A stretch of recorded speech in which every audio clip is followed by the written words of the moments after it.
In a previous video, I showed you guys my entire manga collection and went through all of this back here. So now it's time to go through all of this over here. Today, we are going through every single one of my anime figures. I'm going to try and do my best to tell you guys where I got them all from and how much they are. So if you can't tell by the background, I did a little bit of rearranging with my figures, and I actually got a new shelf to put all of them on, and I'm working on getting a second one for some other stuff in the future. But anyway, I wanted to show you my new shelf and some of the new arrangement ideas that I've come up with my figures. So let's go ahead and I'll show you guys all of my anime figures. Okay, you know the drill. I have my Sailor Moon wand here as a pointer because we always use Magical Girl wands as a pointer. So I'm going to do my best to try and tell you guys the story behind every single one of my anime figures and where I got them from. To make this easy, I am going to go based off of either series or types. So first and foremost, we're going to start with the K-Poskettes. So the first one here is Princess Sailor Venus. I got her from Barnes & Noble. I was actually on a trip and I found her and I just thought her dress was so pretty, and I love the rose. I love how she's pretty much all yellow, but then this one little tiny bit of red in the bow just stands out. Like, I love it so much. I think she looks like Belle. I just think she is so adorable and so pretty.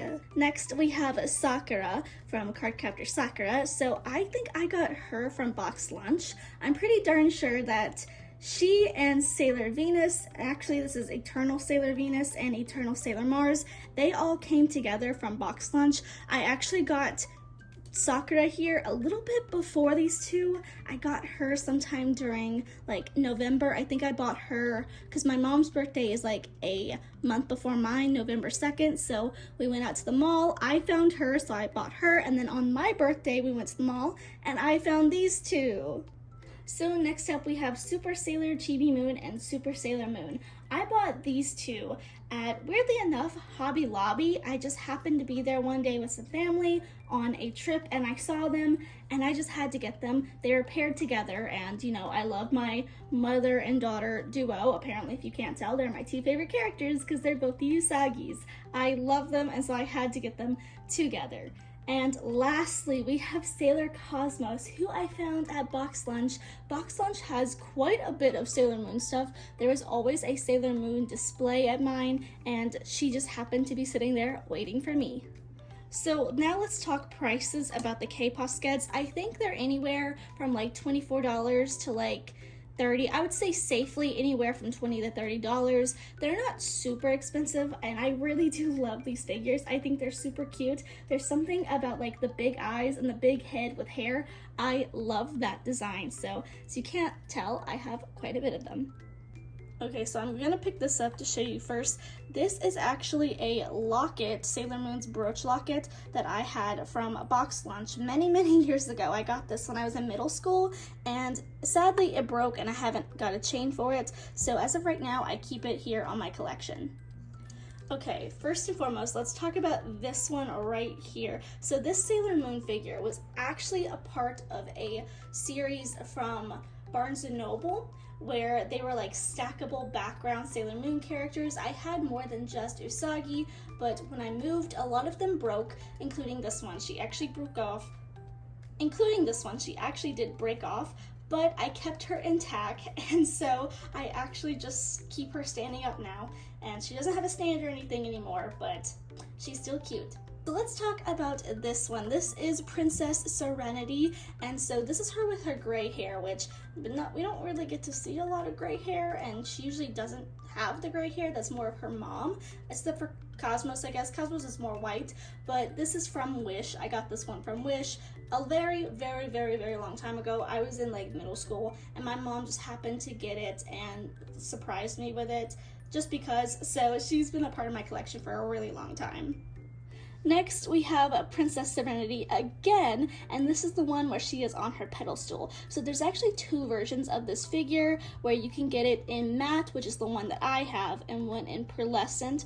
I don't have the pearlescent one just because I tend to like the matte a little bit more, and so this one I got from Barnes & Noble. This one is also a matte version. There's a pearlescent version. This one is Eternal Sailor Moon and Eternal Chibi Moon. And this one, sadly, my favorite one right here. This is my favorite figure. She's broke. The wing on the back is broken. When I moved into this house, my bookshelf collapsed, and along with her. So she is super glued, and it makes me cry a little bit inside. So again, let's talk prices. So this one, I'm gonna say she was like $15. Again, this was like over 10 years ago, and I don't see these in Barnes & Noble anymore. A lot of my stuff is from Barnes & Noble, including this wand. It's from Barnes & Noble in the Sailor Moon section when that was still there. Genuinely, I don't know how much this one is because, again, my mom gifted this for me, but it came from Wish, so I'm assuming it was only a couple dollars, and it's pretty small, so again, I'm assuming it's a couple of dollars. This one over here, my favorite figure, this was $70. I got her from Box Lunch for my birthday. And lastly, again, from Barnes & Noble, we have Princess Serenity, who is like roughly $60. And in the middle here, not Sailor Moon, but this is actually Cure Melody from Sweet Precure. This is in her power-up form. I actually thrifted her. I found her from a resale bookshop, and she was like $5, and I screamed a little bit because Precure in the wild, oh my god. Moving on over here to the bigger figures. So over here we have Princess Cure Happy, which is again another super form of the Precures. She is from Smile Precure, and so I have her. I don't have the stand anymore. My mom got me this off of Amazon. She was like roughly like maybe $40-50, but sadly the stand came broken, so I was not able to really use the stand, and I'm not gonna lie, she falls over a couple times. Next, this is a whole story time. I'm going to make a dedicated video talking about this figure because this was the only time I have ever been scammed at an anime convention. This is a bootleg version of Eternal Sailor Moon, and I'm not gonna lie, I only still have her because I haven't been able to find the actual like non-bootleg figure. So for now, she's in my collection. I paid like $60 for her. For a bootleg that is horrible and falls apart, I will be doing a story time. She will have a dedicated story time on this channel very, very soon. Next, we have Super Chibi Moon and Super Sailor Moon again. So these two are a pair, but this one I bought for $35 at Hot Topic, and this one's a little bit more special because I actually won this one in a giveaway from Ochiba Wolf, who is also a super huge Sailor Moon fan. So Chibi Moon here, my favorite girl by the way, is absolutely so much more special to me now. Okay, moving on now, I'm going to try to move stuff around to show you guys. So let's start with the Miku section. So I have been a Miku Vocaloid fan for a very long time, and I'm not gonna lie, if I didn't have a Miku obsession, I would have a Luca obsession, but Miku is kind of like my favorite. She is my Oshi of the group. So I try to collect a Miku figure every time I go to a convention. So this first one up here, I don't actually know the name. I might look this one up and try to find some information on it. This one is an Idol Miku, and she's got her stand. It's kind of almost giving rock vibes, but I love this one so much. Someone in the comments said it's giving Idol 4th of July Miku. So that's what I always think about now when I see this figure, so thank you. Next, this one is a 15th anniversary figure. I got both of these figures at the same anime convention at WNC Comic Con, and both of them were like roughly $60. Next, this one down here, I don't know too much about because my mom got me this one for Christmas one year, which is probably about like $25-30 because that's usually how much my mom will spend on a figure, but she got her off of Macari, and again, I don't know quite what this figure is named, but she does kind of give fairy vibes. And lastly, this is a Tsum Tsum plushie of Miku X Cinnamon from Sanrio, and I got this one for $35 at my local anime shop. Okay, I'm gonna move you over a little bit so I can try to fit everyone in here because this is a little bit of a tight squeeze. So this is not necessarily figures, but these are my standees. So this is my, like, I'm gonna say VTuber because there's only one person who's not a VTuber here, but my VTuber standee section. So up front, these are my friend Rosa's both of her models. This was her older model. This is her new model that everybody kind of knows her for. And so Rosa actually sent these to me for free. So thank you, Rosa.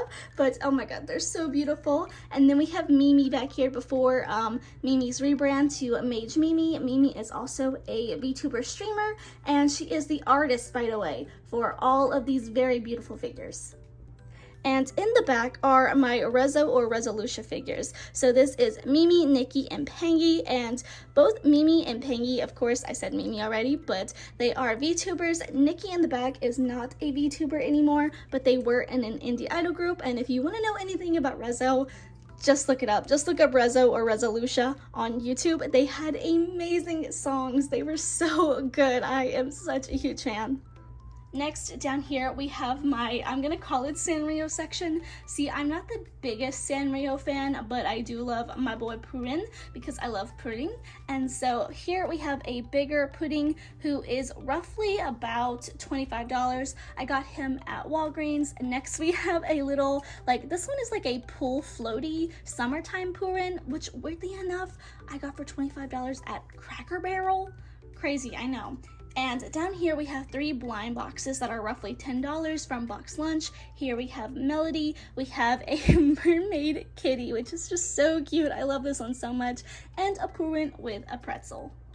You're just gonna have to deal with the dangling feet for a second, but here is my Love Live section. I have definitely downgraded my Love Live figures over the years. I used to be a hardcore Love Live figure collector, but here in the front we have Honoka, we have Kotori, and Umi, who are always gonna be my favorites because Start Dash altered my brain, and so I have to have them front and center. I love Muse. Muse is probably always my favorite group, and back here we actually have the Aqua Girls surrounding another Muse girl who is Nozomi. Nozomi is actually a bootleg. My mom bought me that one, and she's my favorite girl, but she's gonna have to be pushed to the back because of the bootleg feature. But we have Yo, we have Chica, and we have Rico.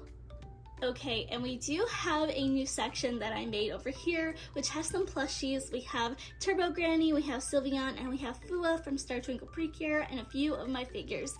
So I have my new Nami figure. She's my newest figure over there.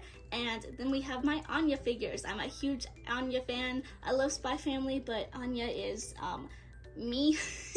I feel like, you know, pink hair girly. I feel like she is my favorite cosplay that I do, so I love Anya so much. The Nami figure was roughly about $35–40 from, again, my local comic book anime shop, and then the Anya K-Posket was from Box Lunch for about $25, and then these next 2 figures, this one right here, the Anya with the red dress, was from Hot Topic, and she was roughly about $25–30. And lastly, this one down here was actually from a local convention, again, WNC Comic Con, and this one is official, luckily, but I bought this one for $35. And now we have entered the manga bookshelf. So I'm keeping some of these over here, like especially really small ones. I'm okay if I have some small figures. So over here we have the Oshinoko section, and right here we have an Asuna. So this is ALO Asuna, and I love Asuna. Again, don't really love SAO anymore, but I will always have a soft spot for Asuna. And so I actually got this one in a toy bin at a comic book shop in my area that actually closed a few years ago, but I got her when I was like 12. So she's been with me for 10 years now. And next for the Oshinoko section, I definitely plan to grow my Oshinoko figures because I love the series. The ending was but I still love the series. So all of these figures here, these are actually blind boxes from Barnes & Noble. These 2 were about $15, and this one was about $10. And this is my Genshin shelf. So this one I'm definitely going to point out because my computer is in the way, so I can't really get over there. So first and foremost, we have the one that I get the most questions about, which is this Nahida figure. I wish I could tell you guys more information, but again, my mom bought this one for me off of Mercari, and from what my mom said, she was roughly about $50. I have looked this figure up, and it does seem like it goes from anywhere from like 50, mostly 70 to 100. That's the biggest range that I found, but this is like the best figure that I have in my collection. Nahida is beautiful, one of my favorite Archons, so definitely I love this one. This is one of my favorites. Next, we have the Ganyu one, who I do believe to be a bootleg. At the time, I didn't think she was a bootleg, but I don't know. This one I'm really confused about. I might just need to like look at the make, but I got this one off of Mercari, and she was like roughly about $35. The person who had her before said that she was a little bit broken, especially in her pedestal. If you touch her, she might fall over, so I'm not gonna do that, but she was from Mercari. Next, we have this Hu Tao figure, which is very obviously a bootleg figure, but I'm not gonna lie, she was like $10 at my local anime convention, again, WNC Comic Con, so I just had to get her. The Keqing I also believe to be a bootleg, and even though I think that Keqing and Ganyu are both bootlegs, they're so nice looking that I don't mind it. I don't mind if the bootlegs look nice enough, but this Keqing figure is, again, from Mercari. I bought her from the Mercari in Japan, so I had to get that international shipping, and so with all of that, she was roughly about $70. Without the shipping, she would have been like $55. And I have a Ganyu standee that I wish I could figure out who the local artist was, but I can't find anything in like the vlogs, or I didn't even see them this year when going back to the con, but I picked her up for $5 at my local con again. And the last figure is Klee. This is like a dessert Klee. It's almost like a maid outfit rendition of her outfit from Genshin, and so I got this one for $35 off of Amazon, and again, my mom bought this one. And so obviously this is all just kind of a work in progress. I have some ideas for what I want it to look like at the end, especially a finished project idea of what I want my figures to look like. I'm someone who, I do like to keep my manga separate from my figures, so I'd eventually like to even move my Genshin shelf over here. So we'll just have to see in the future, but if you have any questions that you want me to answer about figures, or if I didn't, conclude where to get something from or a price, let me know down below in the comments and I'll do my best to answer it. And if you like this video, please remember to like, share, subscribe, and I will see you in the next one. Bye!